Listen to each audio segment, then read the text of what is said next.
اور قربانی کے جذبات رکھتے ہوں اور دوسروں کی مدد کریں اور اپنے بارے میں بالکل بھی یہ نہ سوچیں اور آپ اپنی زندگی اس کے قدموں میں رکھ دیتے ہیں، یہ اس طرح سے کام نہیں کرتا۔ اس سب میں وقت لگتا ہے اور لفظ مسلوب ہونا دکھ سہنے کے مترادف ہے۔ اگر آپ آرام دہ صلیب تلاش کر رہے ہیں تو خدا کے پیچھے چلنے کی آپ کی یہ کوشش ایک ناکام کوشش ہے۔ آمین۔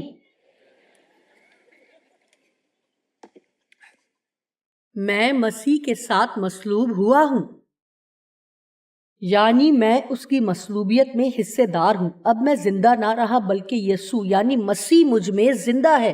آپ میں سے کتنے جانتے ہیں کہ وہ آپ میں رہتا ہے؟ جی ہاں۔ اور میں جو اب جسم میں زندگی گزارتا ہوں تو خدا کے بیٹے پر ایمان لانے سے گزارتا ہوں، جس نے مجھ سے محبت رکھی اور میرے لیے خود کو موت کے حوالے کر دیا۔ جی ہاں، بنیادی طور پر خدا کی یہی مرضی ہے، اسے برتنوں یعنی خالی برتنوں کی ضرورت ہے جنہیں وہ بھر سکے اور پھر ان میں سے برکت بہہ سکے۔ آمین۔ اسے بہت سارے ایسے لوگ نہیں چاہیے جو اپنی گاڑیوں پر اسٹیکر لگاتے ہیں اور چرچ میں اپنی حاضری پوری رکھتے ہیں اور وہ صلیب والی بالیاں پہنتے ہوں اور آپ جانتے ہیں کہ ہاتھوں میں جی مختلف طرح کی خوبصورت اور بڑی بائبل لیے ہوں، اور آپ جانتے ہیں کہ پھر بھی اپنے اندر خود پرستی سے بھرے ہوئے ہوں۔ میں بھی کئی سالوں تک اسی طرح کی مسیحی تھی، مطلب میری تمام دعائیں بھی اپنے ہی بارے میں تھی۔ میرے پاس ایک طویل فہرست تھی جس میں 24 گھنٹے مجھے خوش رکھنے کے لیے خدا کے کرنے کے کام موجود تھے۔ اگر مجھے یہ نہیں ملا تو میرے خیال میں کھڑی نہیں رہ پاؤں گی، اور اگر ڈیو تبدیل نہ ہوا تو میرا خیال ہے میں کچھ نہیں کر پاؤں گی۔ اور دیکھیں، میں ہی اکیلی نہیں ہوں جو اس قسم کے کام کرتی ہوں، ٹھیک ہے؟ مجھے بڑا گھر چاہیے اور ہمیں اور زیادہ پیسوں کی ضرورت ہے۔ اس لسٹ میں صرف یہی تھا جو خدا کو میرے لیے کرنے کی ضرورت تھی۔ خیر، زبور 3 کی 37 میں بائبل کیا کہتی ہے؟ یہ بھی میرے پسندیدہ حوالہ جات میں سے ایک ہے، اور بھی بہت سے حوالہ جات ہیں۔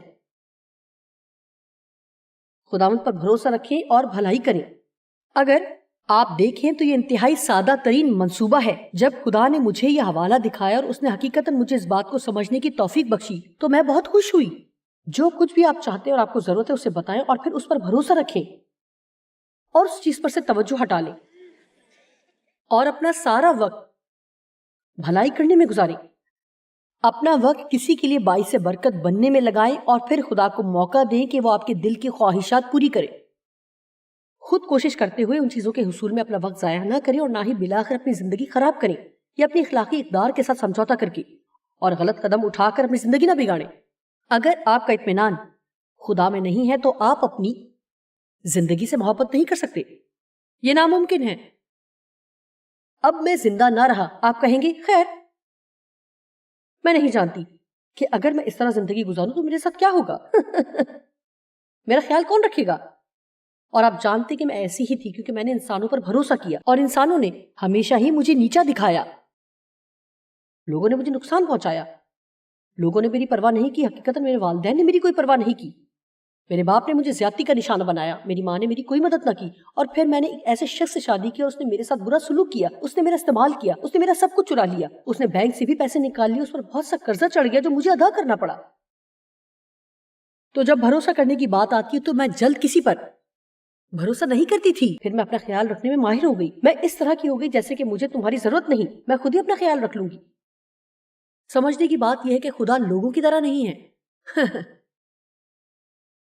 آپ اس پر بھروسہ رکھ سکتے ہیں۔ میں آپ سے یہ نہیں کہوں گی کہ جو کچھ بھی آپ چاہتے ہیں وہ سب کچھ پانے کے لیے آپ اس پر بھروسہ کر سکتے ہیں، کیونکہ ممکن ہے کہ جو کچھ آپ مانگ رہے ہیں ہو سکتا ہے کہ وہ اس دنیا میں آپ کی ضرورت کی آخری چیز ہو۔ اب دوسرا رخ بتاتی ہوں۔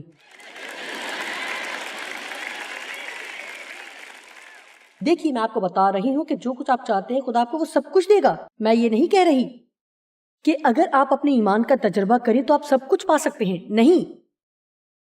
خدا پر بھروسہ رکھیں، آپ کے لیے خدا کے پاس بہترین چیز ہے۔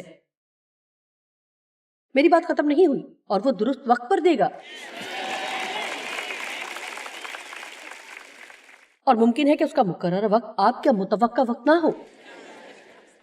جب آپ وہاں پہنچ جاتے ہیں جہاں پہنچ کر آپ خدا پر بھروسہ کر سکتے ہیں تو مایوسی ختم ہو جاتی ہے۔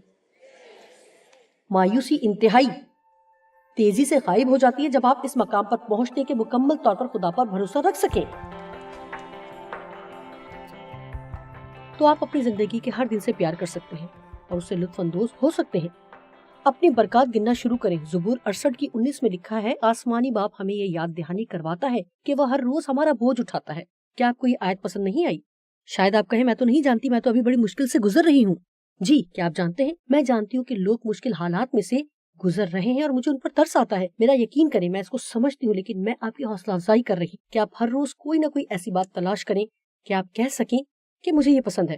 آپ کو پتہ ہے میں 12 سال سے جس گھر میں رہی ہوں وہاں پر گزشتہ رات کچھ دیر کے لیے میں گئی اور واپس آ کر میں نے اپنا گھر دیکھا اور میں نے کہا، اے خداوند مجھے اپنے گھر سے پیار ہے۔ میرے خیال میں جو چیزیں ہمیں پسند نہیں، خدا کو بتانے کے بجائے ہمیں ان چیزوں کے بارے میں بتانے کی ضرورت ہے جو ہمیں پسند ہے۔